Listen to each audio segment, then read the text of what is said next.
Today we are watching Refsgaard and Klown. These guys are landing what has only been known to as the male genitalia split.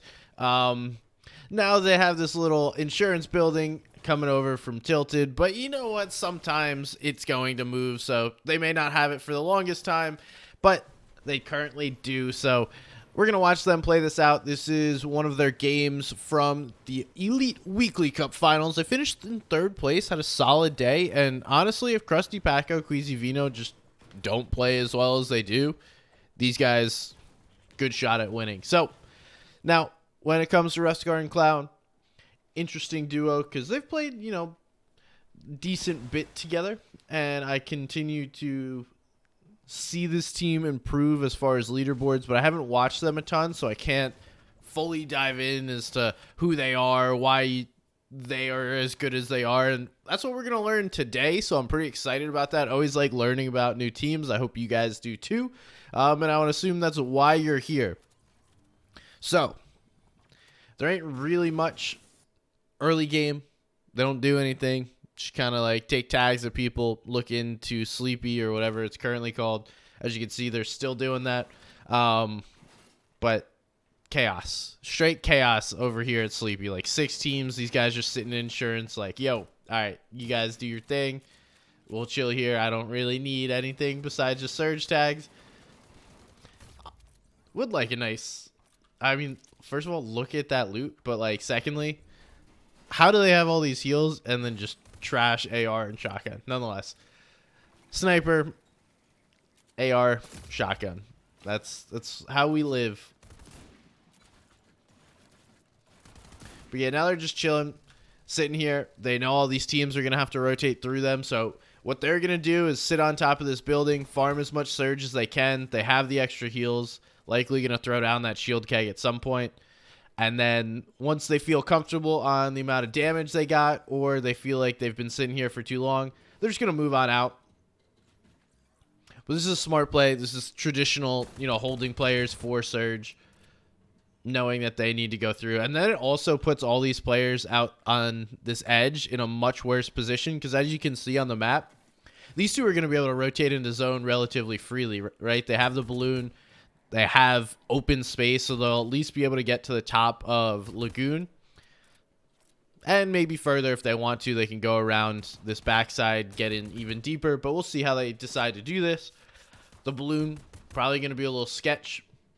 But clearly not comfortable with the amount of surge damage they've done, only being 70 above. So this is a slight issue for them. Based on how many players, we should have been chilling on surge damage, and so they're going to be forced to play in zone in order to get more damage. And ideally you would have already rotated to be able to get a deeper position, and I'm not going to blame one player or another because it's a team effort. They both should have been able to do this, and they are going to be able to survive over surge. But with the amount of teams that were in Sleepy, we gotta be able to get there, right? It can't be this last second piece where you're just 4 above and then barely getting over. They have plenty of heals if they want to, so that's why they're not nervous about this. And they are going to now move on out. And this is double dipping the balloon. This gets you a little bit further. Seen a lot of players do that. Just got to be careful though, because if you hit the balloon while someone is in it, you will go down to fall damage, or if the bottom's blocked off, you will also go down to fall damage. So, a little dangerous thing. These guys do manage to get in. They have more heals than you'll ever need. And I think this is kind of smart, if we're being honest. I know we could kind of talk about, oh, they're late on their rotate, but actually what they did was wait until third zone appeared when they started moving up. That way they could just rotate straight into third zone. I like that play. So instead of positioning themselves in a spot where they might not necessarily be in the zone, they were able to get themselves all the way into third zone. And now doing a little split area is to get multiple different angles. We can see Klown can see this area, the north side, although no one's there. It is smart to be able to see that. And then Refsgaard going to be looking lower down can also see further in front of them for zone. Klown pretty much knows he's not going to get zoned, but this just gives them some flexibility on their angles and different things like that. When you're dealing with surge issues, the last thing you want to do is be in a bad spot as far as position and not give yourself enough, but they are clearly down bad and going to be forced to take this fight. So this is not what you want to do, right? If you are a team that is going to the Invitational, you don't want to be having to deal with surge issues. But this is smart by them. We see they're pushing from both angles. Let me just take this outside in so we can see this. We got Klown right here. Let me throw player outlines on so you can see this even better.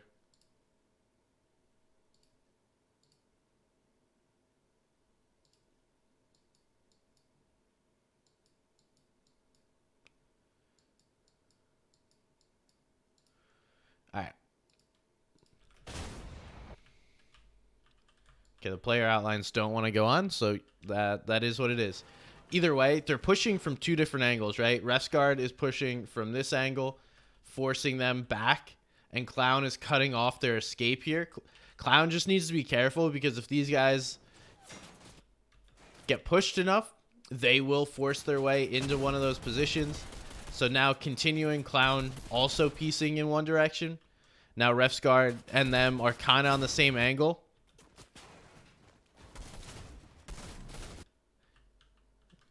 And now they're just front facing this, trying to get their damage in. Barely get themselves above surge. I'm guessing he takes this wall and shoots one of them. Although, you know, sometimes we don't get to see what happens.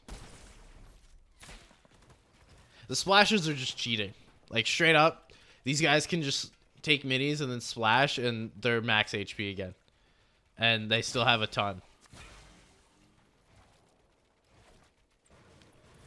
So, these guys have done enough to get themselves above surge, but now when you invest this much in a fight, you kind of want to continue it. But it is that, like, diminishing returns. So, the more you invest in a fight, the more your opponent invests in a fight, and the less you're going to get from actually winning that. So, these guys realize that. They're like, all right, let's make our rotate into fourth zone. Getting held by Pablo and Swag. Trade some damage. And it looks like these guys are dealing with surge issues themselves, if I had to guess. Yes, they are below. That's why they're just aim dueling, trying to get damage. They go down. Refsgaard and them will be able to pick that up. So that's a nice little upgrade here. Plus a little refresh. They're still on edge, so this is a dangerous area for them to be. Because if we look at zone here, look at how many players are sitting here holding them. The majority of the players, actually everyone on North Zone, all the arrows are pointing right to them. So this is a very dangerous rotate, and likely they're going to have to full build into zone or pad into a different position. We see they do get into zone and already are getting pressured, but get some shots off to put themselves in a decent spot. But again, Storm Surge is not like comfortable for them. They're dealing with those issues once again.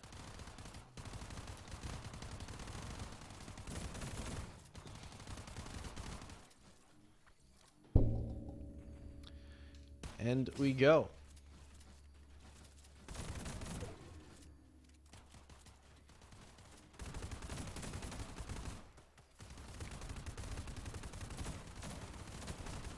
Now just continuing to take shots. They're being active for surge.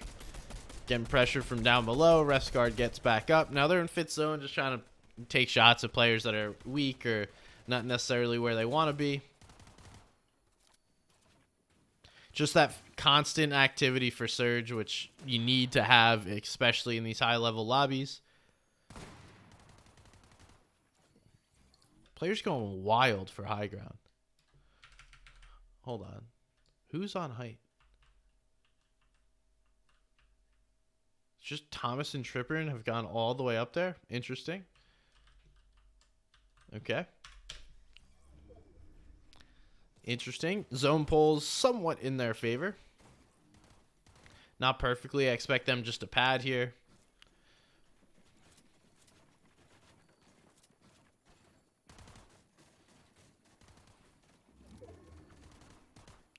Making sure their head's good. Transferring mats. Still going to have surge issues too. So we're going to clear the box, throw down the pad, and then make the rotate.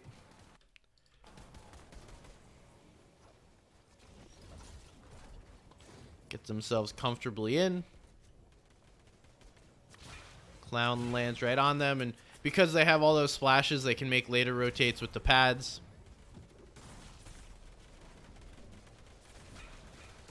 Saw their lair was a little congested, went up.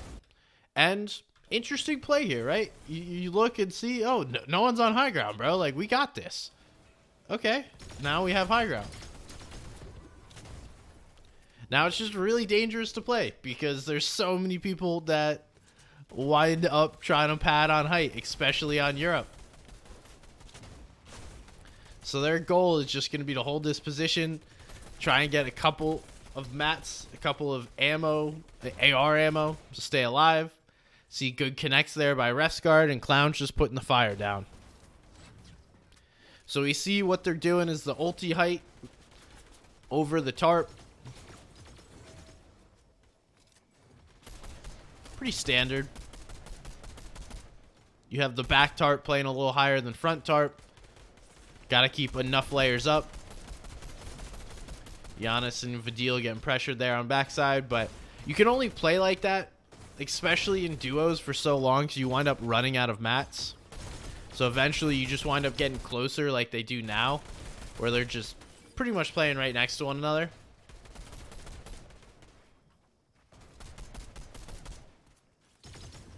And this is the point where you start to need to look for a refresh. So going backside of zone, maybe taking a couple of ticks to get a refresh. Find somebody, get a little frag on backside, someone not paying attention. Or just focusing your efforts on like a single person with all that spray until they wind up making a mistake. This is often what happens as well. So zone pulls back. This is a really tough zone for height, just because it continues to pull through open, or not open space. The exact opposite of that. Space that has already been built. But then the end of this zone will be an open space, so I guess a little bit, not really.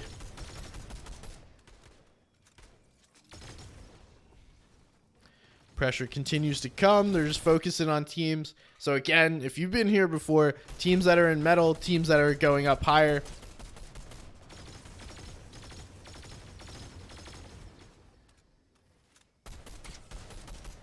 Krusty Paco played really well yesterday. And when I say really well, like, they've been surprising with how good they've been just on a consistent basis this season. And there's really nothing other for Klown and Refsgaard to do than just stand here and spray your AR down. But you start to run out of ammo, and it just starts to become, like, futile because there's so many builds in the way.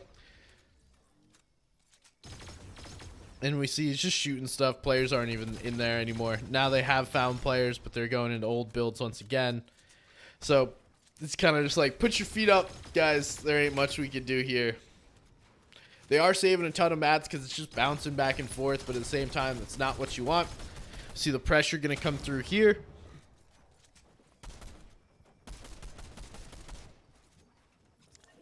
Now these guys just pretty much have to sit and wait for an option because they have 0 AR ammo.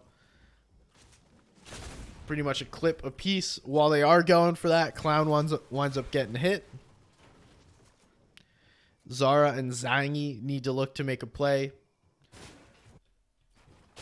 It looks like Klown goes down to make a hero play. I'm not a fan of that. Refsgaard has nothing. He gets smacked. Klown's built off. He gets one. Able to get the elim there. The points are always huge to be able to get that elim. He looks to make height and play it. Able to get that for the time being. Now we're going to see the mantle plays a little 1v1. Both players are absolute shambles. Drop down. Nice shot there by Zangi. Nonetheless, I mean, this is as well as you could play high ground. Ultimately, I would have liked to see them just kind of wait this out a little more. I know they necessarily couldn't because we were going over open space, but I never like to see, I know the replay lag, might have skipped what happened, but when Klown's on ultimate low after being on height, like that just tells me that not necessarily the best play, and you can find an opportunity to get some shots in. So not bad by them. I like it. Surge could be an issue. It seemed like they struggled with Surge pretty much the entire game until moving zones, so gonna need to clean that up. Nonetheless, we'll see how it goes. GG's, well played. Thank you, Klown and Refsgaard.